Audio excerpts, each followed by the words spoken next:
आज हम महापराक्रमी परम दानवीर कर्ण के जन्म की कथा सुनेंगे।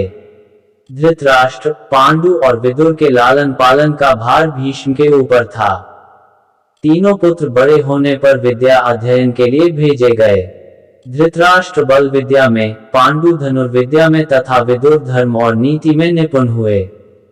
युवा होने पर धृतराष्ट्र अंधे होने के कारण राज्य के उत्तराधिकारी न बन सके। विदुर दासी पुत्र थे, इसलिए पांडु को ही हस्तिनापुर का राजा घोषित किया गया। भीष्म ने धृतराष्ट्र का विवाह गांधार की राजकुमारी गांधारी से कर दिया। गांधारी को जब ज्ञात हुआ कि उसका पति अंधा है तो उसने स्वयं अपनी आंखों पर पट्टी बांध ली। उन्हीं दिनों यदुवंशी राजा शूरसेन की पोषित कन्या कुंती जब सयानी हुई तो पिता ने उसे घर आए हुए महात्माओं के सेवा में लगा दिया। पिता के अतिथि गृह में जितने भी साधु महात्मा, ऋषि मुनि आदि आते, कुंती उनकी सेवा मन लगाकर किया करती थी।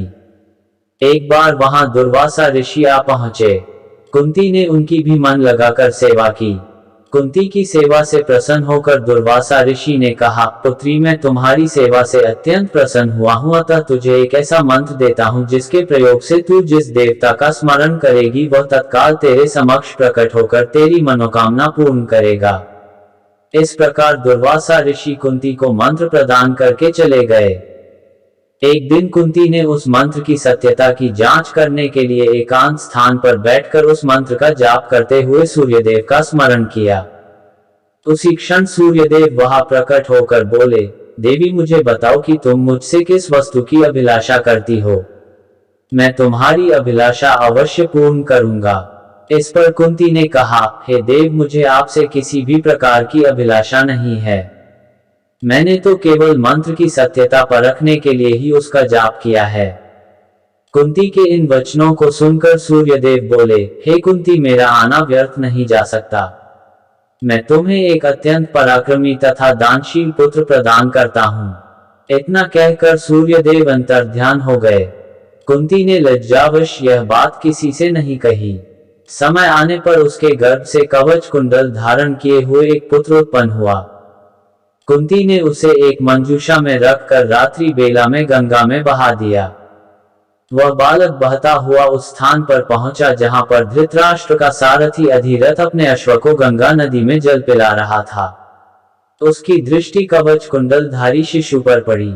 अधिरथ निसंतान था, इसलिए उसने बालक को अपने छाती से लगा लिया और घर ले जाकर उसे अपने पुत्र के जैसा पालने लगा। उस बालक के कान अति सुंदर थे, इसलिए उसका नाम कर्ण रखा गया। कर्ण गंगाजी में बहता हुआ जा रहा था कि महाराज धृतराष्ट्र के सारथी अधिरथ और उनकी पत्नी राधा ने उसे देखा और उसे गोद ले लिया और उसका लालन पालन करने लगे। कुमारावस्था से ही कर्ण की रुचि अपने पिता अधिरथ के समान रथ चलाने की बजाय युद्धकला में अधिक थी। कर्ण और उसके पिता अधिरथ आचार्य द्रोण से मिले, जो कि उस समय युद्धकला के सर्वश्रेष्ठ आचार्यों में से एक थे। द्रोणाचार्य उस समय कुरु राजकुमारों को शिक्षा दिया करते थे। उन्होंने कर्ण को शिक्षा देने से मना कर दिया, क्योंकि कर्ण एक सारथी पुत्र था और द्रोण केवल क्षत्रियों को ही शिक्षा दिया करते थे। द्रोणाचार्य की असम्मति के उपरांत कर्ण ने परशुराम से संपर्क किया, जो कि केवल ब्राह्मणों को ही शिक्षा दिया करते थे। कर्ण ने स्वयं को ब्राह्मण बताकर परशुराम से शिक्षा का आग्रह किया। परशुराम ने कर्ण का आग्रह स्वीकार किया और कर्ण को अपने समान ही युद्धकला और धनुर्विद्या में निष्णात किया। कर्ण को उसके गुरु परशुराम और पृथ्वी माता से श्राप मिला था। कर्ण की शिक्षा अपने अंतिम चरण पर थी।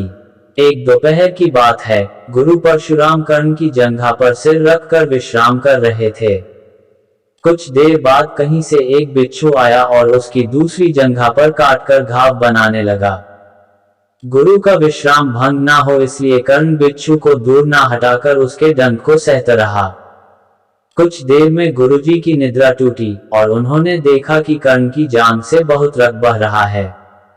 उन्होंने कहा कि केवल किसी क्षत्रिय में ही इतनी सहनशीलता हो सकती है कि वह बिच्छू दंड को सह ले, न कि किसी ब्राह्मण में। और परशुराम जी ने उसे मिथ्या भाषण के कारण श्राप दिया कि जब भी कर्ण को उनकी दी हुई शिक्षा की सर्वाधिक आवश्यकता होगी, उस दिन वह उसके काम नहीं आएगी।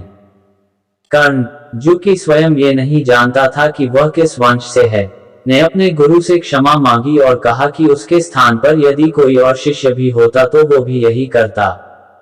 यद्यपि कर्ण को क्रोधवश श्राप देने पर उन्हें ग्लानि हुई, पर वे अपना श्राप वापस नहीं ले सकते थे। तब उन्होंने कर्ण को अपना विजय नामक धनुष प्रदान किया और उसे ये आशीर्वाद दिया कि उसे वह वस्तु मिलेगी जिसे वह सर्वाधिक चाहता है, अमिट प्रसिद्धि।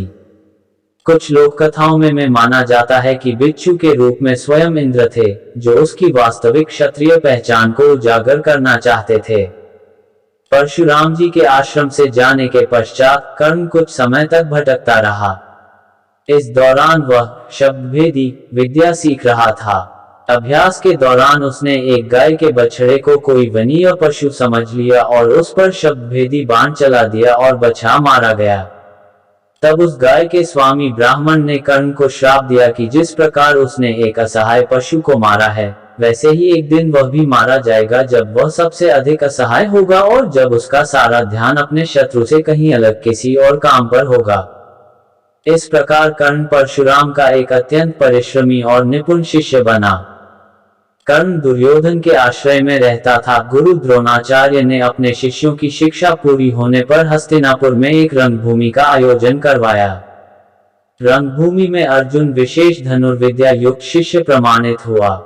तभी कर्ण रंगभूमि में आया और अर्जुन द्वारा किए गए कर्तव्यों को पार करके उसे द्वंद्व युद्ध के लिए ललकारा। कब कृपाचार्य ने कर्ण के द्वंद्व युद्ध को अस्वीकृत कर दिया और उससे उसके वंश और साम्राज्य के विषय में पूछा, क्योंकि द्वंद्व युद्ध के नियमों के अनुसार केवल एक राजकुमार ही अर्जुन को, जो हस्तिनापुर का राजकुमार था, द्वंद्व युद्ध के लिए ललकार सकता था। तब कौरवों में सबसे ज्येष्ठ दुर्योधन ने कर्ण को अंगराज घोषित किया, जिससे वह अर्जुन से द्वंद्व युद्ध के योग्य हो जाए। जब कर्ण ने दुर्योधन से पूछा कि वह उससे इसके बदले में क्या चाहता है, तब दुर्योधन ने कहा कि वह केवल ये चाहता है कि कर्ण उसका मित्र बन जाए।